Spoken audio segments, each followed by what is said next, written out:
بسم اللہ الرحمن الرحیم۔ میری شادی ایک امیر گھرانے میں ہوئی۔ میرے سسر دو بڑی ٹیکسٹائل ملز کے مالک تھے۔ دولت کی ریل پیل تھی، دنیا کی ہر عائش میسر تھی۔ میرے شوہر میرے سر کی اکلوتی اولاد تھے۔ میں اپنی قسمت پر ناز کرتی تھی اور سوچتی تھی کہ کتنی لڑکیاں ایسی ہیں جن کی ایسی خواہشات کبھی پوری نہیں ہوتی۔ اس گھر میں ہم 4 لوگ رہتے تھے، ایک سسر، ایک میں، ایک میرے شوہر اور ایک میرے سر کا درد جو کافی عمر رسیدہ خاتون تھی۔ میرے شوہر نے مجھے بتایا کہ ان کی اولاد نہیں، انہیں در بدر کی ٹھوکریں کھانے کے لیے چھوڑ دیا، اور پھر میرے ابو انہیں گھر لے آئے۔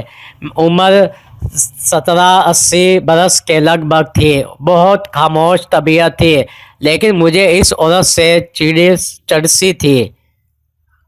مجھے ایسا معلوم ہوتا تھا کہ میری راج دہانی میں وہ ایک بوجھ ہے، میرے سپنوں کے محل میں بدنما داغ ہے۔ میں دبے دبے لفظوں میں اپنے شوہر سے ان کو گھر سے نکالنے کیا کہتی، لیکن یہ تو میرے شوہر کا نہیں بلکہ میرے سسر کا فیصلہ تھا۔ میرے شوہر نے کہا کہ ان کے گھر میں دولت کی ریل پیل اور برکات اماں کو پناہ دینے کے بعد سے شروع ہوئی ہے، اور ابو کبھی بھی یہ بات نہیں مانیں گے۔ پھر ایک دن اچانک میرے سسر کا ہارٹ اٹیک سے انتقال ہو گیا۔ میرے شوہر تمام دولت کے تنہا وارث بن گئے اور میں ایک عظیم وراثت کی ملکہ عالیہ بن گئی۔ میرے ناز دیکھنے والے تھے، کیونکہ زمین پر تو میرے پاؤں ہی نہیں پڑ رہتے تھے۔ کچھ ہی دن بعد جب خمار کم ہوا تو پھر میری نظر اماں پر پڑی اور میری سوئی اماں پر آ کر اڑ گئی۔ میں روز شوہر کے کان بھرتی جو رفتہ رفتہ جھگڑوں میں تبدیل ہو گئے، اور ایک دن شوہر نے بھی میرے سامنے ہتھیار ڈال دیے۔ میں نے اگلے ہی دن اماں کو صاف صاف جواب دے دیا۔ وہ خاموش تھی، ان کی آنکھوں میں آنسو تھے، وہ کچھ بھی بولے بغیر گھر چھوڑ کر چلی گئی۔ میرا اور ان کا کوئی مقابلہ ہی نہیں تھا، یہ یک طرفہ مقابلے میں جیت چکی تھی۔ میں بہت خوش تھی، لیکن ایک دن اچانک میرے شوہر انتہائی پریشان کے عالم میں گھر آئے۔ معلوم ہوا کہ چائنا کا ٹیکسٹائل انڈسٹری کے مقابلے میں آنے سے کاروبار بھی کافی متاثر ہوا ہے، اور اس کے علاوہ لوگوں کا ادار بھی تھا۔ لیکن میرا دل ابھی بھی مطمئن تھا کہ کاروبار میں اتار چڑھاؤ تو آتے رہتے ہیں۔ مہینہ ہی گزرا تھا کہ دوسری فیکٹری بھی بیچنی پڑ گئی۔ بینک نے اپنے قرضے کے بدلے مکان فروخت کروا دیا اور ہم ایک چھوٹے سے کرائے کے گھر میں منتقل ہو گئے۔ میرے شوہر نے بچی کچی آمدنی سے ایک فاسٹ فوڈ کا ٹھیلا خرید لیا، اور اس طرح زندگی کا پہیہ چلنا شروع ہوا۔ میری سب شاہانہ عمارتیں اب زمین بوس ہو چکی تھی۔ مجھے احساس جرم نے گھیر لیا۔ میں نے ایک بے بس، لاچار اور ضعیف عورت کو بے گھر کیا۔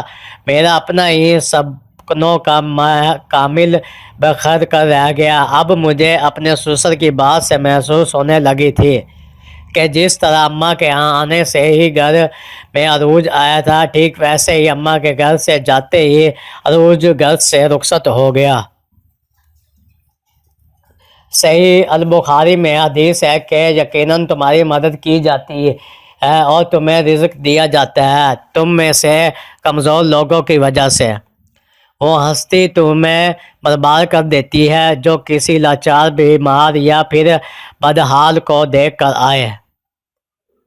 عبادت خالق کا نام لینے سے ہی نہیں ہوتی، بلکہ مخلوق کے فرض پورے کرنا بھی بے شمار ہوتا ہے۔ کسی دوسرے کا تعاقب کرنے کے بجائے خود کا تعاقب کیا جائے تاکہ بدی کا قفس توڑ کر اچھائی کی فضا میں بلند ہونے کی امید کامل ہو سکے۔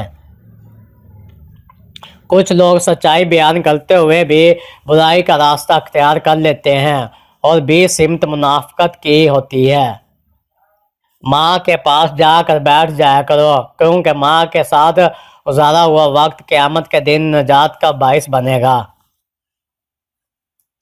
کام چور انسان کام چوری میں کامیاب ہو جاتا ہے مگر زندگی میں نہیں۔ تمہاری کوئی دعا بھی رد نہیں ہوتی، بہترین وقت پر قبول ہونے میں تھوڑی دیر ہو سکتی ہے۔ وہ کیسے تمہارے دل کو تڑپتا ہوا چھوڑ سکتا ہے جس کے ایک کن نے لاکھوں دل جوڑ رکھے ہیں۔ ایک دن میں نے ایک بزرگ سے پوچھا کیا میں اپنی ماں کو چھوڑ کر علیحدہ رہ سکتا ہوں؟ بزرگ رو پڑے، فرمانے لگے بیٹا ماں کے لیے سب کچھ چھوڑ دینا مگر کسی بھی چیز کے لیے ماں کو مت چھوڑنا، کیونکہ جب ماں روتی ہے تو آسمان بھی رو پڑتا ہے۔ انسان کی طاقت اور بساط صرف اتنی سی ہے کہ وہ ایک سانس کے لینے کے لیے بھی اللہ تعالیٰ کی مرضی کا محتاج ہوتا ہے۔ انسان اکثر اپنے اعمال پر ایسے غافل ہوتا ہے، سوچتا ہے کہ ان کا اثر اس کی ذات پر نہیں پڑا، جبکہ وقت اس کو بتاتا ہے کہ اس نے کتنی سنگین غلطیاں کر دی تھی۔ ندی کے اکثر مقامات پر میں نے جانا کہ میرے ساتھ اللہ کے سوا کوئی نہیں ہے، اور تب ہی مجھے اندازہ ہوا کہ صرف اللہ کا ہی ہونا ہی کسی قدر بہتر ہے اور سکون طلب ہے۔